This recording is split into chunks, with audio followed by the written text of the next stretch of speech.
Hello, everyone. Thank you so much for joining me today. We are talking today about the keys to prosperity. Today, I'm focusing on the second key to prosperity. That is thanks. Giving thanks. So when someone gives you something, you say thank you. Or if you give someone something, they say thank you. But what happens if that person doesn't say thank you? You feel kind of salty. You like, how come you ain't say thank you?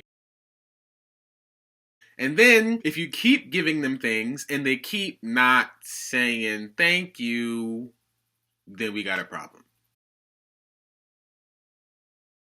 The way that we fix the problem is by either confronting the person and saying and telling them, you didn't say thank you when I gave you that thing, or we just do something. And what we do is that we just stop giving them things because they don't say thank you.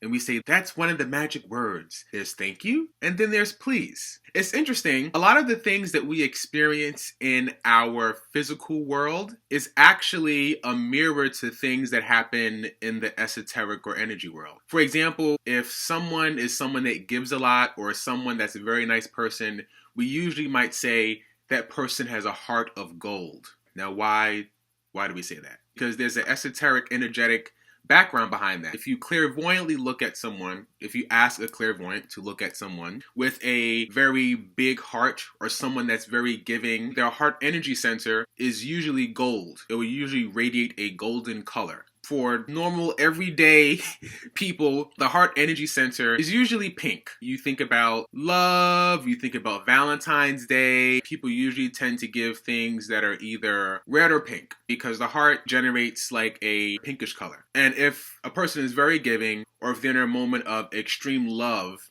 their heart will generally turn to a bright golden color. That's where we get you have a heart of gold from. If you think about something else, for example, when you go into a room and something negative might have happened between two people, you walk in and it's like, I can feel the tension. The tension is so thick, you can cut it with a knife. Where did that come from? That idiom come from? Energetically, if you have a clairvoyant look at a room after something just went down, the energy between both people looks like a huge, thick brick, almost. Cut it with a knife. Cut the tension with a knife. That's where that comes from. Another example, if you're in a meeting and someone says, okay, let's talk about the elephant in the room. That usually means that there's something that's on everyone's mind that's not being brought up through words, but it's been brought up through thoughts.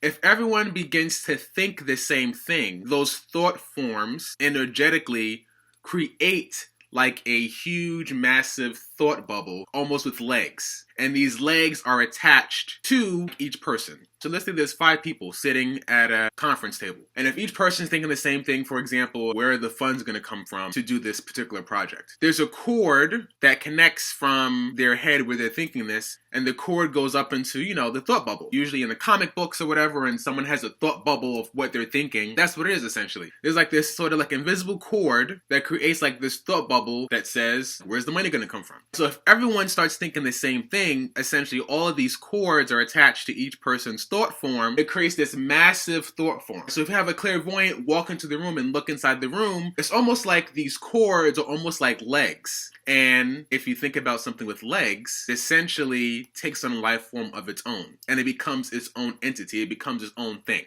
All of that is said to say what happens in our physical world is a manifestation of what happens in the esoteric or the energy world. If you receive something in the form of a gift or resources or blessings, the first thing we should say is thank you, universe, thank you, God, thank you, divine self, thanking those things that are higher than us. Because I'm sure we all have examples of things in our lives where it was like, this definitely did not come from me. This must have been some other divine intervention that helped me achieve or receive or get what it is that manifested in our lives. We know that that's not us, right? That could not have been us in our physical selves, right? So something, a divine essence, helped us receive this particular thing. Job, gift, money, business, experience, resources, whatever it is. The first thing you should say is thank you. Even if it's something small. You find a quarter on the floor. Thank you for the blessing of the quarter. Because, again, the physical world is a mirror to the energy world. I said the example earlier, if someone gives you something, or you give someone something and they say thank you,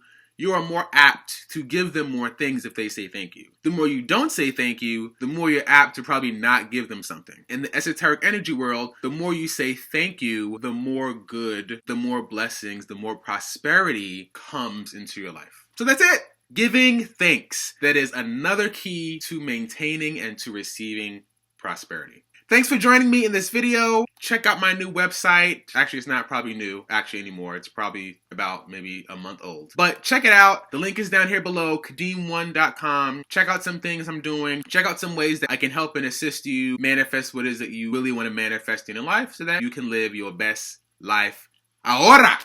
Now, thanks folks. Hope to see you soon next week when I talk about the next key to prosperity. See you soon. Bye-bye.